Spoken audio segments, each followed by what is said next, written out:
Hey, bonsoir YouTube, j'espère que vous allez bien.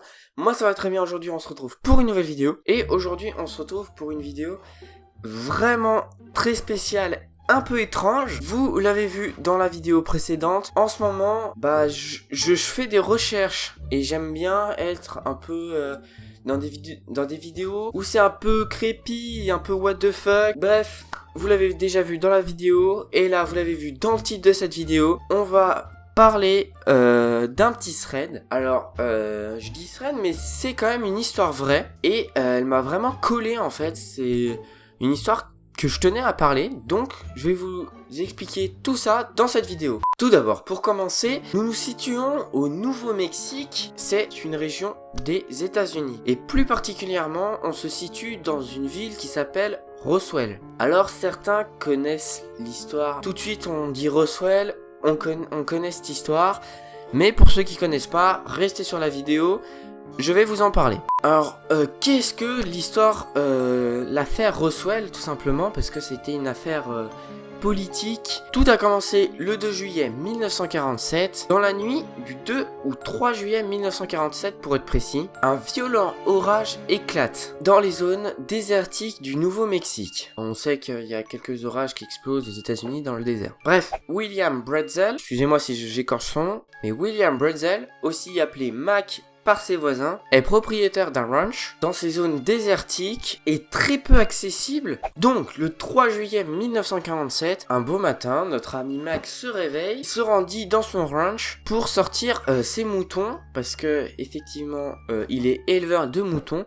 Donc comme tous les matins, il sort ses moutons de son écurie et ce jour-là, il retrouvera des débris assez étranges sur son terrain, des débris qui citent d'environ 40 mètres de long. Comme certains le savent, et bah justement, quand on a une zone presque ou non habitée, on en profite pour lancer des ballons sondes. En gros, des ballons sondes, ça ressemble à peu près à ça, et ça permet de capter des données météo et de les renvoyer pour prévoir la météo du lendemain et de la semaine, etc., etc. Bref, et du coup, les ballons, au bout d'un moment, ils sont gonflés à l'hélium, donc ils montent, et bah, quand il n'y a plus d'hélium, le ballon explose, et des fois, on retrouve des débris sur ces terrains. William Bretzel cite dans un communiqué que ces moutons refusaient même de passer entre les débris de son terrain. Donc pour vous dire que c'était vraiment pas des débris de ballons sonde. Du coup notre ami Mac il laisse tomber, il se dit c'est rien, je vais nettoyer un peu vite fait. Mais le 7 juillet il en retrouve encore et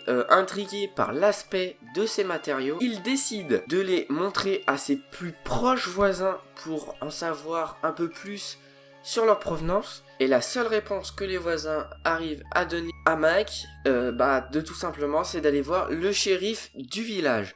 Donc, le shérif de Roswell. Une fois les débris montrés au shérif et examinés par lui-même, et les débris, tout simplement, n'inspirent vraiment pas confiance au shérif de Roswell. Du coup, celui-ci décide d'appeler la base militaire de Roswell, car il y avait une base militaire pas très loin de Roswell. Donc il décide d'appeler la base militaire pour justement en savoir un peu plus s'il y a eu un lancement de bombes ou un test, etc. et que ça a échoué et qu'il y ait des débris. Là, toute l'histoire commence à être intéressante. Le lieutenant Walter O fait un premier communiqué à la presse à la demande du colonel William Blanchard en annonçant qu'ils ont récupéré un disque volant. Alors franchement, ça commence à devenir un peu creepy. Un disque volant, là, tout de suite, on peut se dire, ok, ça c'est tout de suite des extraterrestres et tout. Mais à cette époque, on est vraiment croyant, etc. Donc on ne croit pas vraiment à ces choses-là. Mais si c'était le cas, en tout cas, on aurait pu se dire, du coup, est-ce que c'est un ovni ?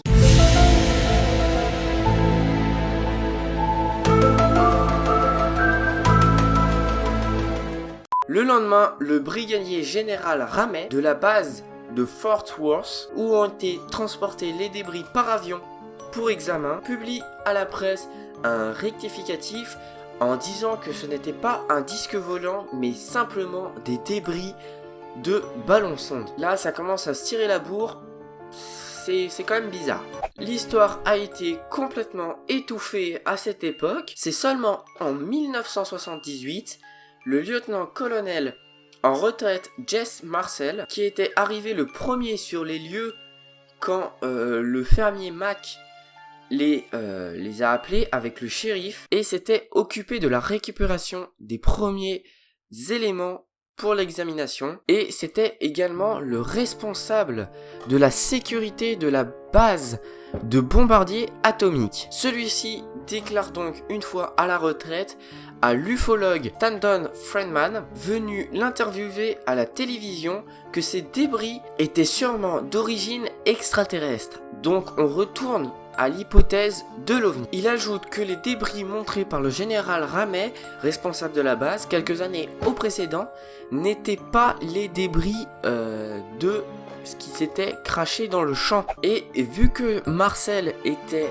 arrivé en premier, il a tout de suite reconnu que ce n'étaient pas les débris qu'il avait ramassés pour l'examination. Donc au final, le lieutenant-colonel Jess Marcel fait part de sa conviction selon laquelle les militaires avaient en réalité caché la découverte d'un vaisseau spatial. C'est franchement vraiment étrange, je vais pas vous cacher. Est-ce que on peut partir sur une théorie du complot de l'État? D'un côté, les supérieurs, vraiment l'État qui essaye d'étouffer au maximum la sphère parce que ils savent quelque chose, et de l'autre côté, il y a ceux qui veulent découvrir ce qui s'est passé mais qui n'ont pas vraiment le choix de se taire, et du coup au bout d'un moment faut bien que ça sorte, que la vérité éclate, et c'est ce qui s'est passé. Bref, en tout cas cette vidéo est terminée, j'espère qu'elle vous aura plu. Si c'est le cas, n'hésitez pas à lâcher un gros like, moi ça me fait extrêmement plaisir. J'ai adoré faire ce genre de vidéo. Si vous avez aimé aussi, n'hésitez pas à me le dire en commentaire. Moi je vous dis à la semaine prochaine, à vendredi à 20 h comme d'habitude. Bisous.